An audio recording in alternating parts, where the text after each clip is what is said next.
یہ سب میں کیا دیکھ رہا ہوں عشرت؟ کچھ دنوں سے تمہاری آنکھوں میں تمہاری باتوں سے مجھے پہلے والی عشرت نظر نہیں آ رہی۔ وکاس ایسی کوئی بات نہیں، تم تو پاگل ہو۔ اتنا کہتے ہوئے وہ دشمن جاں مسکراتے ہوئے آگے بڑھ گئی اور میں کسی ہارے ہوئے جواری کی طرح ٹوٹے دل کے ساتھ وہیں کا وہیں کھڑا رہ گیا۔ میرا نام وکاس ہے، ہم 2 بھائی اور 1 بہن ہیں۔ مجھ سے بڑا میرا ایک بھائی اور ایک چھوٹی بہن ہے۔ بھائی شادی شدہ اپنے گھر بار کا ہے اور بہن کی بھی شادی ہو چکی ہے۔ میں آرمی میں ہوتا تھا، اس لیے میری جلدی شادی نہیں ہو سکی۔ میں آرمی سے چھٹی گزارنے کے لیے اپنے گاؤں آیا۔ یہاں میرا دل نہیں لگ رہا تھا تو میرے بڑے بھائی نے مجھے کال کی، کہا کہ میرے ہاں آ جاؤ، تمہاری چھٹیاں بھی اچھی گزر جائیں گی اور ہم سے ملاقات بھی ہو جائے گی۔ میں بھائی کی بات مانتے ہوئے بھائی کے ہاں چلا گیا۔ گرمیوں کے دن تھے، میں دوپہر کے وقت کمرے میں لیٹا ہوا تھا کہ اچانک سے ایک لڑکی اندر آئی اور میری بھابھی کو آوازیں دینے لگی۔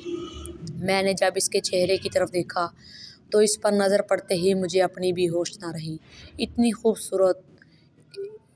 اتنی بڑی بڑی خوبصورت آنکھیں، چھوٹی سی ناک اور باریک گلاب کی پنکھڑیوں جیسے ہونٹ، گورا رنگ، اونچا لمبا قد، ایسا لگتا تھا جیسے آسمان سے کوئی پری اتر آئی ہو۔ میں نے اسے دیکھا تو دیکھتا ہی رہ گیا۔ ہوش تب آئی جب بھابھی نے مجھے بازو سے پکڑ کر جھنجھوڑتے ہوئے آواز دی۔ میں نے دیکھا کہ وہ لڑکی جا چکی تھی۔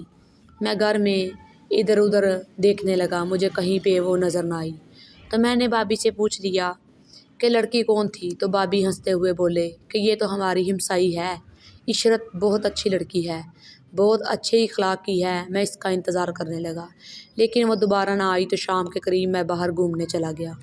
میں باہر سے آ رہا تھا کہ بازار سے مجھے وہی لڑکی آتے ہوئے نظر آئی تو میں نے اس کے قریب سے گزرتے ہوئے ایک شعر بول دیا جسے وہ سنی انسنی کرتے ہوئے گزر گئی۔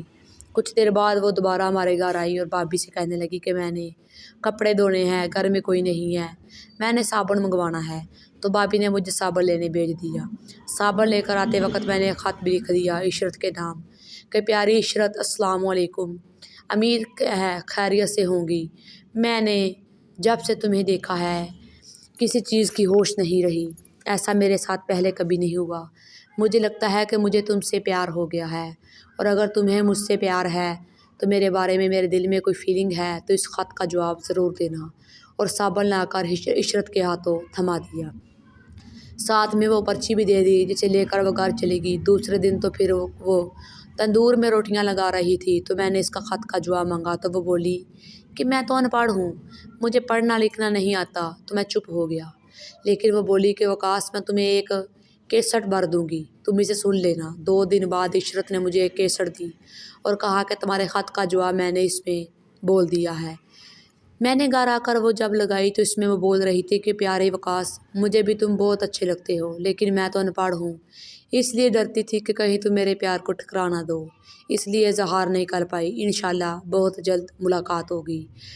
پھر کچھ دنوں بعد ایک دن میں کھیتوں میں سو رہا تھا تو عشرت نے مجھ سے ملنے کا وعدہ کیا تو وہ مجھ سے ملنے آ گئی۔ اس رات ہم نے ڈھیروں وعدے کیے، عہد و پیمان کیے، ساتھ جینے مرنے کی قسمیں کھائی۔ 2-3 گھنٹے گزارنے کے بعد عشرت گھر واپس چلی گئی، لیکن میری نیندیں حرام کر گئی۔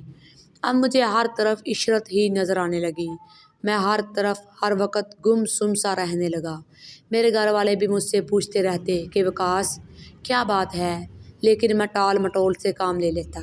اس طرح ہماری محبت پروان چڑھتی رہی۔ کچھ دنوں بعد میں نے دوبارہ عشرت سے ملنے کو کہا تو اس نے کہا کہ وہ باہر نہیں آ سکتی، باہر آنا تھوڑا مشکل ہے، اس لیے وہ اپنے گھر مل سکتی ہے۔ میں بھی پاگل بنا سوچے سمجھے عشرت کے گھروں اس سے ملنے چلا گیا۔ ہم ایک کمرے میں بیٹھے باتیں کر رہے تھے کہ عشرت کی امی اٹھ گئی اور جلدی سے لائٹ جلانے لگی اور آوازیں دینے لگی کہ کون ہے، لیکن میں تو اس سے پہلے ہی سرکٹ آف کر چکا تھا۔ اتنے میں عشرت کے ابو آ گئے، میں نے ان کو زور سے ایک طرف دھکا دیا اور گھر سے نکل کر بھاگنے لگا۔ مجھے بہت دکھ ہوا لیکن اس کے علاوہ میرے پاس کوئی راستہ نہیں تھا۔ میں ایک طرف بھاگے جا رہا تھا، بہت دور تھا کہ میرے پیچھے آتے ہوئے میں نے بھاگتے بھاگتے فائر کیے اور کچھ دور بھاگنے سے پیچھے مڑ کر دیکھا تو وہ واپس جا چکے تھے۔ میں نے سکون کا سانس لیا اور اپنے گھر آ کر سو گیا۔ دوسرے دن عشرت ہمارے گھر آئی، کوئی سامان لینے آئی تو موقع دے کر میں نے اس سے رات کے واقعے کی معافی مانگی تو وہ مسکرا کر واپس چلی گئی۔ اس دن کے بعد عشرت میں کچھ بدلاؤ سا آ گیا، وہ بدلی بدلی سی لگنے لگی۔ میں بہت پریشان تھا کہ وہ آخر میرے ساتھ ایسا کیوں کر رہی ہے۔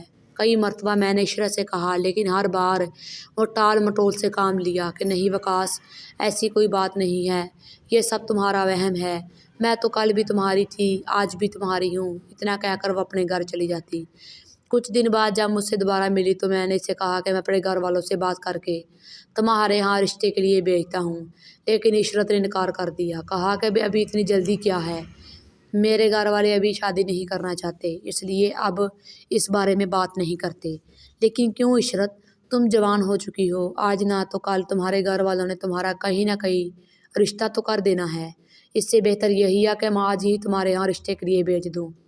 لیکن میری کوئی بات کا جواب نہ دیا اور وہاں سے چلی گئی۔ میں پاگلوں کی طرح حالت ہو گئی، مجھے ہر طرف عشرت ہی عشرت نظر آنے لگی۔ اس کے بعد میں نے کئی مرتبہ عشرت سے رابطہ کرنے کی کوشش کی، لیکن عشرت میرے سامنے نہ آئی اور نہ ہی میرے کسی خط کا جواب دیتی، نہ ہی میری کوئی کال اٹھاتی اور نہ ہی میرے کسی پیغام کا جواب دیتی تھی۔ میں بہت پریشان تھا کہ مجھ سے آخر کون سی اتنی بڑی غلطی ہو گئی، میں کون سا ایسا گناہ کر بیٹھا ہوں کہ جس کی مجھے اتنی بڑی سزا دے رہی ہے۔ ایک رات جب میں عشرت کی یادوں میں نہیں بلا پا رہا تھا، عام روٹین کے مطابق پستول میرے پاس ہی تھا، میں نے پستول نکال کر خود پر تان دی اور کہا کہ عشرت، اگر تم نہیں تو پھر یہ زندگی بھی نہیں، یہ کہہ کر گولی چلا دی، لیکن فائر مس ہو گیا۔ دوسرا فائر کیا، وہ بھی مس ہو گیا، تیسرا، چوتھا، پانچواں، لیکن سارے مس ہو گئے۔ جب میں نے اپنے سر سے ہٹا کر فائر کیا تو فائر ہو گیا۔ میری آنکھوں کے سامنے اندھیرا چھانے لگا، تمام گھر والے دوڑ کر وہاں آ چکے تھے، میری آنکھوں سے آنسو جاری تھے اور میں لڑکھڑاتے ہوئے زمین پر گر کر بے ہوش ہو گیا۔ گھر والے فوراً مجھے لے کر ہسپتال چلے گئے۔ شام تک مجھے ہوش آ گئی، میں گھر واپس آ گیا۔ سارے گھر والے مجھ سے پوچھ رہے تھے کہ میں نے گولی کیوں چلائی، تو میں نے کہا کہ میں تو ایسے ہی ریوالور کو چیک کر رہا تھا۔ سارا گاؤں میرا پتہ لینے آیا، میرا حال پوچھنے آیا، لیکن وہ دشمن جاں جس کی وجہ سے میں زندگی کی بازی ہارنے والا تھا، اس نے ایک بار بھی میرا حال تک نہیں پوچھا، مجھ سے ملنے تک نہیں آئی۔ میں راتوں کو بہت چیختا چلاتا، پاگلوں کی طرح حرکتیں کرتا، بس ایک ہی سوال عشرت سے کرتا تھا کہ عشرت، مجھے یہ تو بتا دو کہ میرا قصور کیا تھا جو تم نے مجھ سے دل لگا کر میرے جذبات، میری فیلنگ کے ساتھ اتنا بڑا دھوکہ کیا۔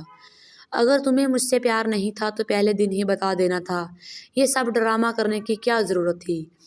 مجھے گھر والوں نے واپس آرمی بھیج دیا، لیکن یہاں بھی میرا دل نہیں لگتا، میرا دل کہیں بھی نہیں لگتا تھا، مجھے ہر طرف عشرت ہی عشرت نظر آتی۔ ایسے ہی ایک سال بیت گیا۔ میرے گھر والوں نے مجھے بتایا کہ عشرت کے ہاں ایک بہت اچھا رشتہ آیا ہے اور عشرت نے ہاں بھی کر دی ہے۔ میں بہت رویا، رات بھر مجھے نیند نہ آئی، ساری رات میں عشرت کو یاد کرتے ہوئے گزار دی۔ کچھ دنوں بعد اس کی شادی بھی ہو گئی۔ گھر والے اس کی شادی پر گئے، آ کر مجھے بتایا کہ وہ تو بہت خوش تھی۔ ہم نے جب اسے تمہارے بارے میں پوچھا تو وہ بولی کہ میں تو وقاص کو جانتی تک نہیں۔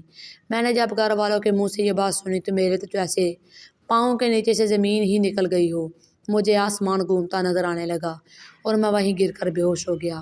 کتنے ہی لمحے ایسے گزر گئے، جب مجھ کو ہوش آیا تو سارے گھر والے میرے سر پر کھڑے تھے اور مجھ سے بے ہوش ہونے کی وجہ پوچھ رہے تھے۔ میں نے بتایا کہ میری تو دنیا ہی لٹ گئی ہے، جس سے پیار کیا اس نے میری محبت کے ساتھ مذاق کیا، اتنا بڑا دھوکہ دیا، اب اس کے بارے میں سوچ بھی نہیں سکتا تھا۔